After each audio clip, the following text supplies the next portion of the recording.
Assalamualaikum warahmatullahi wabarakatuh. Halo teman-teman. Di video kali ini kita akan bahas latihan soal TWK CPNS 2023. Dan video ini video yang ke-59. Oke, soal yang pertama. Berdasarkan Undang-Undang Dasar 1945 Pasal 6A ayat 4, jika dalam pemilihan presiden dan wakil presiden tidak ada pasangan yang terpilih, maka A. DPR akan mengajukan calon presiden dan wakil presiden pada MPR. B. MPR akan menentukan calon presiden dan wakil presiden yang baru. C. Partai politik dapat meminta pada DPR untuk mengadakan pemilihan umum ulang. D. Dua pasangan calon yang memiliki suara terbanyak pertama dan kedua dalam pemilu langsung oleh rakyat dan pasangan yang memperoleh suara rakyat terbanyak dilantik menjadi presiden dan wakil presiden. E. Pasangan yang mendapat suara lebih dari 50% dari jumlah suara dalam pemilu dengan setidaknya 20% suara di tiap provinsi dapat diangkat menjadi presiden dan wakil presiden. Jadi berdasarkan pasal 6A ayat 4, jika dalam pemilihan presiden dan wakil presiden tidak ada pasangan yang terpilih, maka bagaimana solusinya? Berikut isi dari pasal 6A ayat 4. Dalam hal tidak ada pasangan calon presiden dan wakil presiden terpilih, dua pasangan calon yang memperoleh suara terbanyak pertama dan kedua dalam pemilihan umum dipilih oleh rakyat secara langsung dan pasangan yang memperoleh suara rakyat terbanyak dilantik sebagai presiden dan wakil presiden. Jadi berdasarkan 5 pilihan ini yang betul jawabannya adalah pilihan D, yaitu dua pasangan calon yang memiliki suara terbanyak pertama dan kedua dalam pemilihan langsung oleh rakyat dan pasangan yang memperoleh suara rakyat terbanyak dilantik menjadi presiden dan wakil presiden. Jadi soal nomor 1 jawabannya adalah D. Lanjut soal nomor 2. Memberikan pertimbangan kepada pemerintah mengenai pengurusan dan pengelolaan negara merupakan salah satu bentuk fungsi BPK dalam hal fungsi A. Fungsi operatif, B. Fungsi advisory, C. Fungsi yudikatif, D. Fungsi legislatif, E. Fungsi eksekutif. Dalam hal memberikan pertimbangan kepada pemerintah mengenai pengurusan dan pengelolaan negara merupakan fungsi BPK dalam hal berikut pembahasan mengenai fungsi yang dimiliki oleh BPK.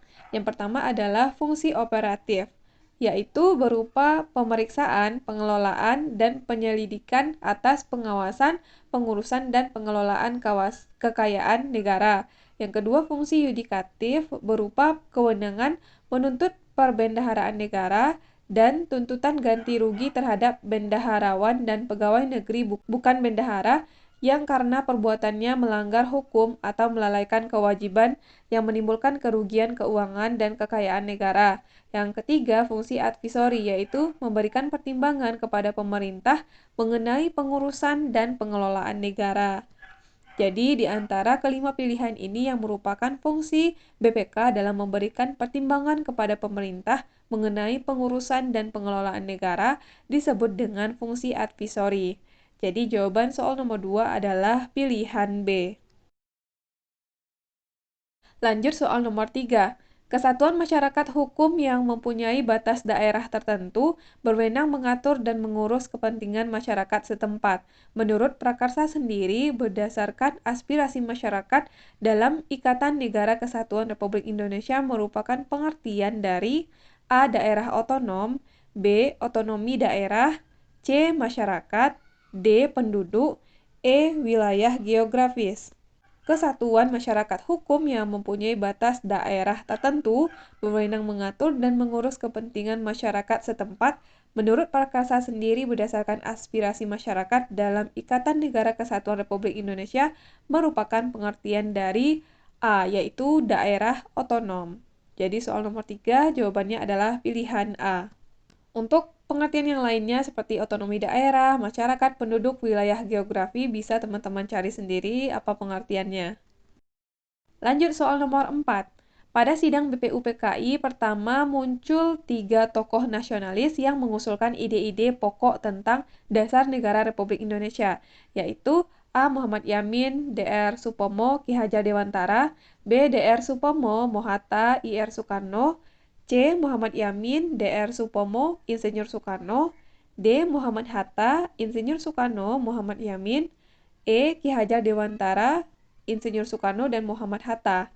Di antara kelima pilihan ini yang merupakan tiga tokoh nasionalis yang mengusulkan ide-ide pokok tentang dasar negara adalah pilihan C, yaitu Muhammad Yamin, Dr. Supomo, dan Insinyur Soekarno. Jadi jawaban soal nomor 4 adalah C. Lanjut soal nomor 5. Salah satu fungsi negara yaitu negara bisa mengeksplorasi sumber daya alam yang dimiliki untuk meningkatkan kehidupan masyarakat agar lebih makmur dan sejahtera, termasuk dalam fungsi A. Fungsi pertahanan dan keamanan, B. Fungsi keadilan, C. Fungsi pengaturan dan keadilan, D. Fungsi kesejahteraan dan kemakmuran, E. Fungsi kekuasaan. Fungsi negara untuk bisa mengeksplorasi sumber daya alam yang dimiliki untuk meningkatkan kehidupan masyarakat agar lebih makmur dan sejahtera. Jelas ini merupakan fungsi kesejahteraan dan kemakmuran. Jawaban soal nomor 5 adalah pilihan D. Lanjut soal nomor 6.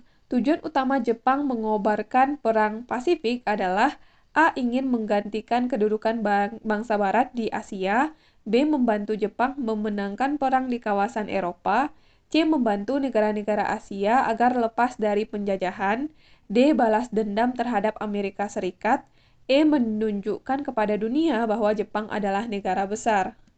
Tujuan utama Jepang mengobarkan Perang Pasifik. Berikut pembahasannya. Tujuannya adalah menduduki negara di kawasan Asia Timur dengan dalih untuk menciptakan kemakmuran bersama dan ingin menggantikan kedudukan bangsa Barat di Asia. Pasukan Jepang dengan mudah memasuki kawasan Asia Tenggara, di antaranya negara Vietnam, Thailand, Myanmar, Malaysia, Filipina, dan Indonesia. Jadi, soal nomor 6, tujuan utama Jepang mengobarkan Perang Pasifik adalah ingin menggantikan kedudukan bangsa Barat di Asia. Jawabannya adalah pilihan A. Lanjut soal nomor 7. Sistem pemerintahan di mana peran presiden memegang kekuasaan kepala negara dan kepala pemerintahan, namun kekuasaan presiden dibatasi oleh konstitusi, disebut dengan sistem pemerintahan A. Monarki absolut, B. Monarki konstitusional, C. Republik parlementer, D. Republik konstitusional, E. Republik absolut. Sistem pemerintahan di mana peran presiden memegang kekuasaan sebagai kepala negara dan kepala pemerintahan, namun kekuasaan presiden dibatasi oleh konstitusi, disebut dengan sistem pemerintahan apa? Nah, kita harus tahu pengertian dari masing-masing sistem pemerintahan ini. Berikut pembahasannya. Yang pertama adalah monarki absolut. Maksudnya adalah bentuk pemerintahan dengan kekuasaan tertinggi di tangan satu orang raja. Bentuk pemerintahan monarki di mana raja memiliki kekuatan untuk memerintah negara dan warganya secara bebas. Yang kedua, monarki konstitusional, yaitu bentuk monarki di mana kekuasaan raja atau ratu dibatasi oleh Undang-Undang Dasar atau konstitusi. Yang ketiga, republik parlementer, yaitu republik yang didasarkan kepada demokrasi dengan sistem perwakilan. Dalam sistem ini yang menjadi ukuran adalah kehendak mayoritas dari wakil-wakil rakyat dalam perwakilan yang memilih dan menentukan susunan fungsionaris pemerintahan. Yang keempat, republik konstitusional, yaitu presiden memegang kedudukan sebagai kepala negara dan kepala pemerintahan, namun kekuasaan presiden dibatasi oleh konstitusi dan parlemen memiliki peran penting dalam mengawasi pemerintahan. Yang terakhir, republik absolut, merupakan pemerintahan bersifat diktator tanpa adanya pembatasan kekuasaan. Penguasa mengakibatkan konstitusi dan menggunakan partai politik untuk melegitimasi kekuasaannya. Parlemen ada tetapi tidak memiliki peran yang signifikan dalam pemerintahan.